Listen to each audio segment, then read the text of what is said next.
Hello everyone, let's analyze. So it's true, a sequence is Cauchy if and only if it is convergent. Now, we already knew that a convergent sequence is Cauchy, but up until this point we have not yet proven that if a sequence is Cauchy, then it is convergent. In other words, it must have a limit. So from here on out, we can use convergence and Cauchy as equivalent. So as I've already mentioned, this proof, because it's an if and only if statement, requires two directions, but one direction has already been done. That is, convergence implies Cauchy. So all that remains is to show that Cauchy implies convergence. So if I got to go from Cauchiness to convergence-ness, that's probably not the right way to say it, but I'm keeping it. Then I got to begin with a Cauchy sequence, an arbitrary Cauchy sequence, right? So what is the sequence? AN? I don't know. All I know is that it's Cauchy. What's my goal? My goal is to show that it's convergent. Well, what does that mean? It means there exists a limit A. And for any epsilon greater than 0, there's a natural number for which the following is true. If little n is greater than or equal to big N, then the distance between AN and A is less than epsilon. Right. Now, I could have just said that my goal is to show that the sequence is convergent. But to say that it's convergent means I need to show that the definition of convergence is satisfied. So when I can say that the statement in front of that word goal, when I can say that that statement is true, then I'm done. So what's our strategy? How are we going to go about doing that? Well, we're going to break the proof into two cases. One case, my sequence will assume an infinite number of values.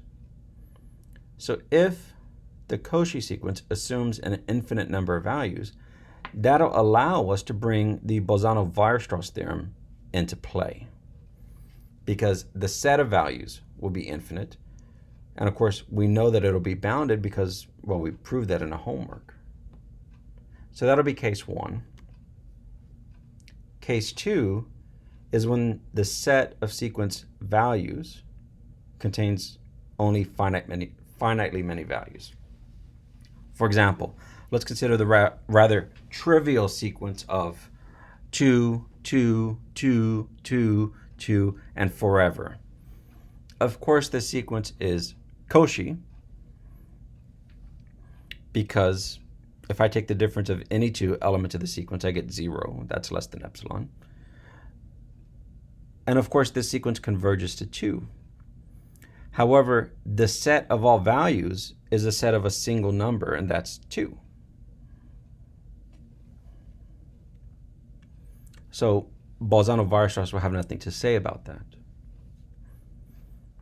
So we're going to look at each case separately. So let's look at case 1. The set of values contains infinitely many elements. So the sequence of 2 repeating would not be such an example.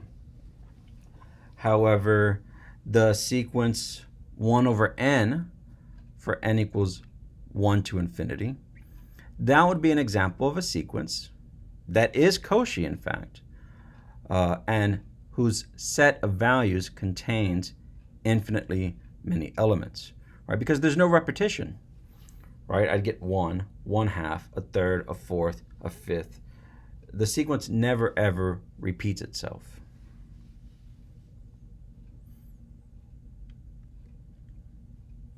Now, the set is bounded. I don't mean the example, I mean in general. Anytime I have a Cauchy sequence, the set of values is bounded. Right? We proved that in the homework. Remember, it's important in a proof that the Cauchy sequence we begin with is an arbitrary Cauchy sequence. We're not allowed to know anything about it other than the fact that the Cauchy criteria is satisfied.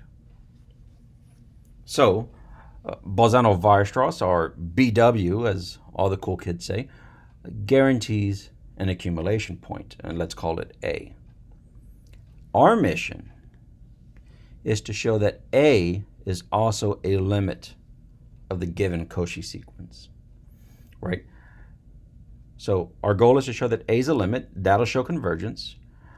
A is the accumulation point, and we're guaranteed the existence of an accumulation point from Bolzano-Weierstrass. So let epsilon be positive. Why do I have that in red? Well, because remember our goal from the very first page. Right? Our goal was to show that the definition of convergence is satisfied, and that's where the definition of convergence begins. A is an accumulation point. What does that mean when I say A is an accumulation point?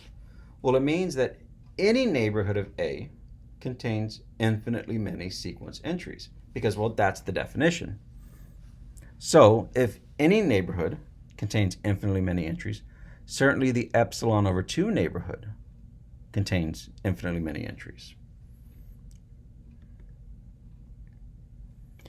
So we know that there are infinitely many sequence entries between A minus half an epsilon and A plus half an epsilon. We also know that the sequence is Cauchy. Remember, what does it mean that the sequence is Cauchy? It means that it satisfies the Cauchy criteria. It means that there exists a natural number such that if little n and little m are greater than or equal to this natural number big N, then the distance between those sequence entries is less than epsilon over 2, right? There exists an n that'll get me less than epsilon over 2 because, well, for any positive number, there exists a natural number big N. Notice I have the second piece of the puzzle.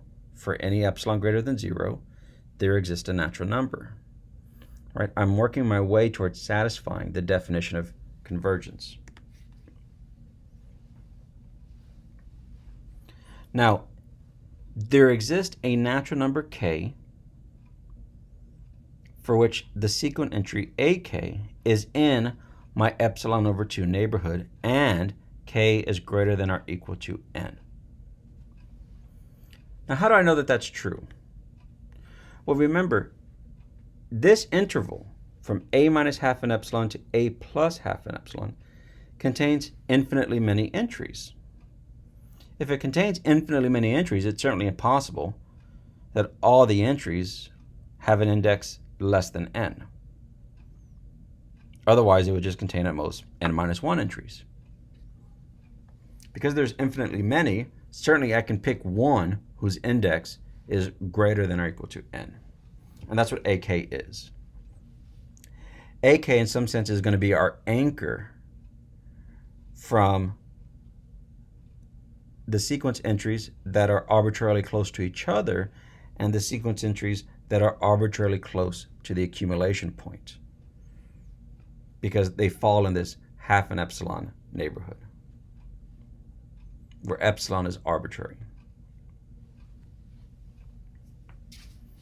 Now, when I say that AK is in the epsilon over 2 neighborhood of A, I mean that AK is strictly between A minus half an epsilon and A plus half an epsilon, which is to say that A minus half an epsilon is strictly less than AK, which is strictly less than A plus half an epsilon. Now, of course, I can subtract A from all 3 sides and retain my order of inequality, which is how I get this new term here. And from one of the results on absolute value, that means that the distance, the absolute value of the difference between AK and A, is less than epsilon over 2. Now you notice this term and this term are written in a bright blue. It's important that we can go back and forth between these terms. In fact, if this is true, then this is true. Each of these implications can be reversed. So this and this are just two ways of saying the exact same thing. And it's really important that we understand that. It's really important that this in bright blue and this in bright blue say precisely the exact same thing. That AK is at most a distance less than epsilon over 2 from A.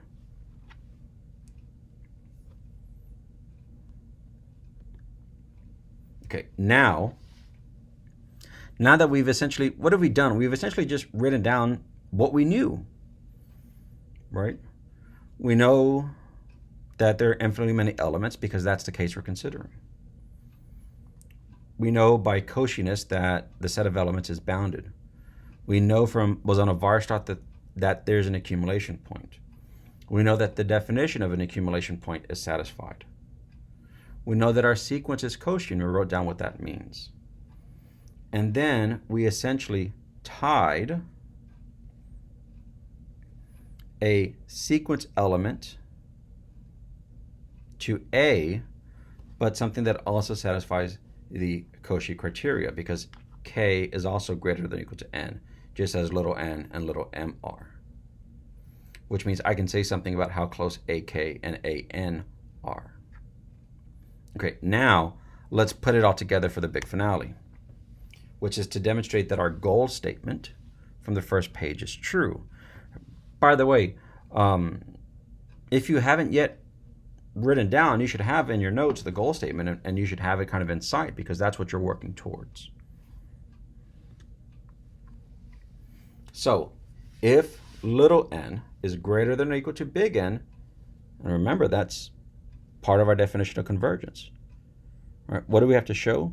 That if that's true, then the distance between AN and A, and of course when I say distance, I mean the absolute value of AN minus A, the absolute value of the difference, that's the distance. Well, in order to tie AN and A as being close to each other, I'm going to need AK to kind of glue them together. So I'm going to add and subtract AK. And the reason I'm going to do that is because I can say precisely how close AN and AK are, and I can say precisely how close AK and big A are. So I break that up using the triangle inequality. And AN minus AK is less than epsilon over 2. Why is that? Well, because K is greater than or equal to N, as is little n. And so because N and K are greater than or equal to N, then the distance between AN and AK is less than epsilon over 2. And so that's this first epsilon over 2. The second one is because AK is in an epsilon over 2 neighborhood of big A. It's this statement here. So this is bounded by epsilon over 2. This is bounded by epsilon over 2. Half an epsilon plus half an epsilon is 1 full epsilon. And we're done, right? We're done because we've achieved our goal. If we look at the parts in red, that is precisely the definition of convergence.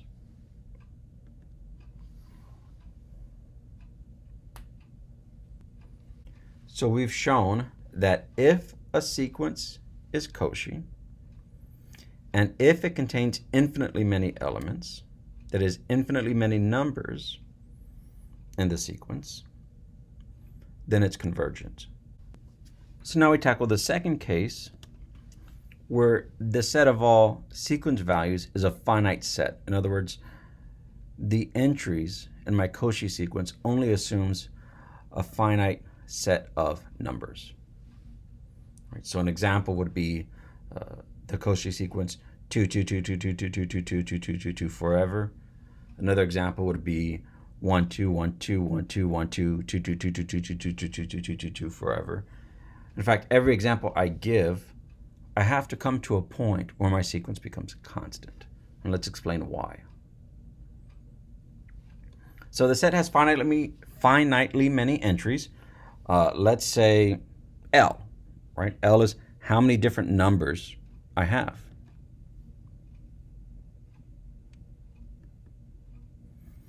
So my set can be written as a list of L numbers.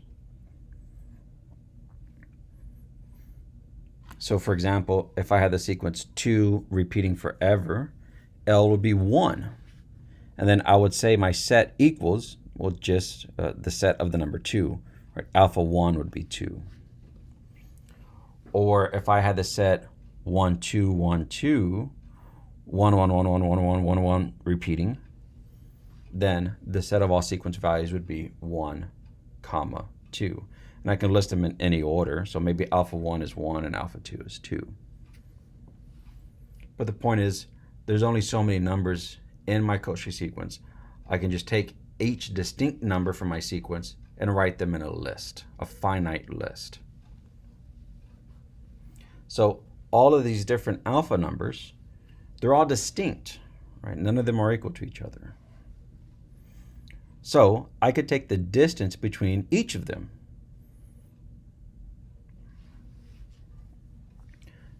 How many distances are there to choose from? Well, L times L minus 1, right? Because with each L entry, I can take the distance from L minus 1 others.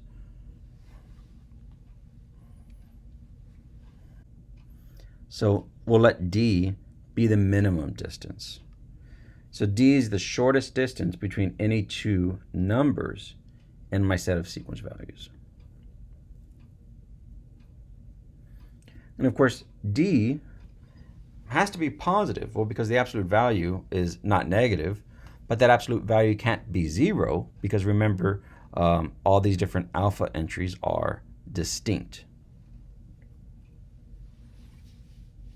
Now, because I know my sequence is Cauchy, there is a natural number for which if little n and little m are greater than or equal to n, then the distance between an and am is less than half of d. But how can it be less than half of d if d is the minimum distance? Well, the only way it can be less than half of d is if the distance between them is 0. Because here I'm taking a distance between sequence values. Now that would imply that if the distance between them is 0, then an and am are the same, right? They both correspond to the same alpha j for some j. They're the same number. And this is for all indices greater than or equal to n. So n is the point at which the sequence becomes constant. Now you've proven in homework that every sequence that eventually becomes constant is convergent. So we're done. If a Cauchy sequence, which remember is a sequence where the entries get arbitrarily close to each other, if there's only finitely many numbers in the sequence, then there must come a point where the sequence becomes constant. And if the sequence becomes constant, that constant number must be the limit. And we're done. In fact, we've proved our theorem. We've proved both cases. The case where the set of sequence values is infinite, right, by using Bolzano-Weierstrass, which guarantees the existence of an accumulation point, which we showed must double as the limit. And in the set where we have finitely many entries, which we proved such a sequence must become constant at a certain point, and that constant is the limit. Now, a natural question might be, well, wait a second. A set could have more than one accumulation point. So here we're thinking about case 1. Well, that's true. We showed that if it has an accumulation point, because Bolzano-Weierstrass says it has at least one. If it has one, then that one must be the limit. Now, we know that if a sequence converges to a limit, then the limit must be unique. So therefore, it's not possible for there to be more than one accumulation point, because it would contradict our uniqueness of limits result. So we have, in fact, proven the result, in case you were skeptical. So, from now on, we can go back and forth between Cauchy and convergence as if they're equivalent because, well, they are. Well, that's pretty cool. That's it for today.